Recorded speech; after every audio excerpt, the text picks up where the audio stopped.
peuvent voir s'il y a eu une bavure. Les journalistes ont Adrien autre chose Matou. à faire que ce type de publicité. C'est accrocheur, c'est une racoleuse. Je ne suis pas d'accord, les journalistes valent mieux que ça. Adrien Matou, votre avis? Alors, Vous êtes d'accord? les bavures, il y en a vraiment des très sérieuses, mais là, je pense qu'il n'y a pas eu de bavure et qu'il ne risquait pas d'y en avoir. Est-ce qu'il y avait besoin de mettre des menottes? Oh, peut-être pas, mais en fait, la vraie question justement qui est contenue dans la vôtre, c'est est-ce que Pawlowski était d'accord avec cette mise en scène? Est-ce que c'est lui? Parce que c'est une vraie possibilité, hein. C'est quelqu'un qui cherche absolument l'attention médiatique, etc. Donc, est-ce que c'est lui qui a convoqué la presse? Voilà, parce que si, effectivement, s'il n'a pas convoqué la presse, c'est peut-être pas nécessaire de lui mettre les menottes, mais moi, je pense qu'il n'est pas mécontent du tout de cette une.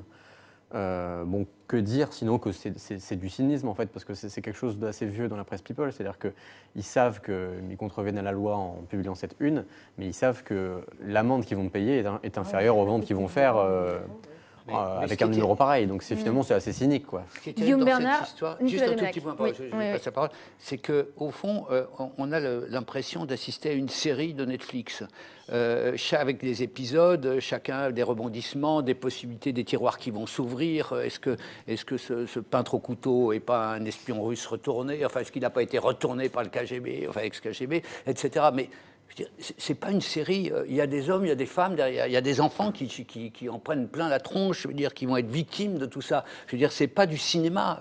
C'est un truc, ça touche des personnalités réelles. Je veux dire, c'est peut-être un délateur, c'est pas un lanceur d'alerte.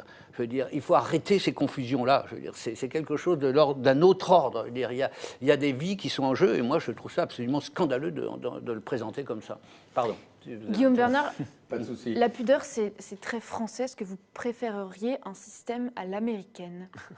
Mais ça dépend. Ou l'article 1, le premier amendement de la Constitution Permet américaine, tout. lui, il permet tout. Ah oui, Tout oui. pouvoir à la presse. De ce point de vue-là, je suis assez proche, effectivement, de la société nord-américaine et j'approuve plutôt le premier amendement. Je pense, par exemple, j'ai déjà eu l'occasion de le dire ici, que tout ce qui concerne, je dirais, les limites à la liberté d'expression doivent avant tout être liées, je dirais, à l'état de la société, aux coutumes, aux traditions, je dirais, à la politesse, beaucoup plus qu'au droit pénal. Bon, cela dit, pour ce qui est de ce monsieur, effectivement, je partage votre opinion sur le fait que c'est sans doute un pseudo-artiste.